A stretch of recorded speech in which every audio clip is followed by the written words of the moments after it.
समस्त देवी देवताओं के पूज्य माने जाने वाले गणेश जी का पूजन का पर्व भाद्र मास शुक्ल पक्ष की चतुर्थी तिथि को मनाया जाता है।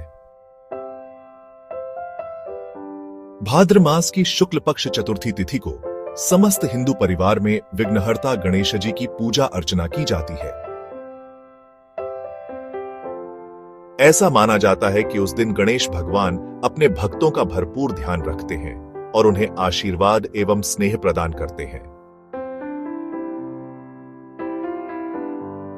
गणेश जी के बारे में सर्वविदित है कि उनके जीवन काल में अनेक कठिन समय आए, तब उन्होंने अपनी तीक्ष्ण बुद्धि का परिचय दिया। जब उनके सामने पूरे ब्रह्मांड की परिक्रमा कराने जैसी कठिन प्रतियोगिता को अपने मूषक की सवारी के सहारे जीतने का सवाल आया, तब उन्होंने तत्काल अपने माता पिता की परिक्रमा कर डाली और यह तर्क भी दिया कि जिनके चरणों में तीनों लोक हैं, उनकी परिक्रमा ही जब कर ली तो फिर और क्या बचा। इस प्रकार की बुद्धि की लालसा हेतु ही हर भक्त अपने विनायक की पूजा अर्चना करता है। भाद्रपद शुक्ल पक्ष की चतुर्थी तिथि को प्रातःकाल स्नानादि नित्य कर्मों से निवृत्त होकर अपनी शक्ति के अनुसार सोने, चांदी, तांबे, मिट्टी अथवा गोबर से निर्मित गणेश जी की प्रतिमा बनावे। फिर नए कलश में जल भरकर उसके मुख को नूतन वस्त्र से ढककर उसी पर गणेश जी की प्रतिमा स्थापित करे। तदंतर पुराणों में वर्णित गणेश जी की गजानन लंबोदर की मूर्ति का ध्यान करते हुए विधि पूर्वक पूजन करें। आवाहन, आसन, पाद्य, अर्घ्य, स्नान, आचमन, वस्त्र, गंध, पुष्पादि चढ़ाते हुए गणेश जी को नमस्कार करें और अंग पूजा करें।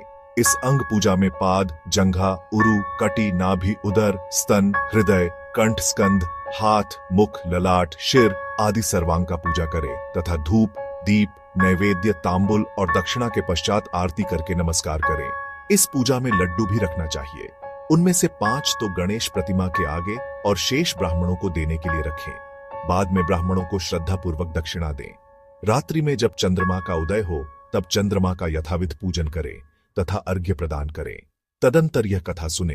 कैलाश शिखर पर निवास करते समय एक बार शंकर जी ने पार्वती को अकेला छोड़कर भोगवतीपुरी के लिए स्नानार्थ प्रस्थान किए। शिव जी के चले जाने के अनंतर पार्वती ने इस विचार से कि कोई परकीय पुरुष आश्रम में न आ जाए, अपने शरीर के मल से एक पुतला बनाया और उसे अमृत सिंचित जल डालकर सजीव बना लिया।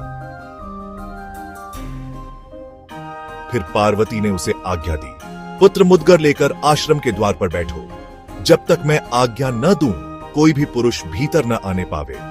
पार्वती जी स्नानादि से निवृत्त होकर शंकर जी के लिए विविध व्यंजन तैयार करने लगी।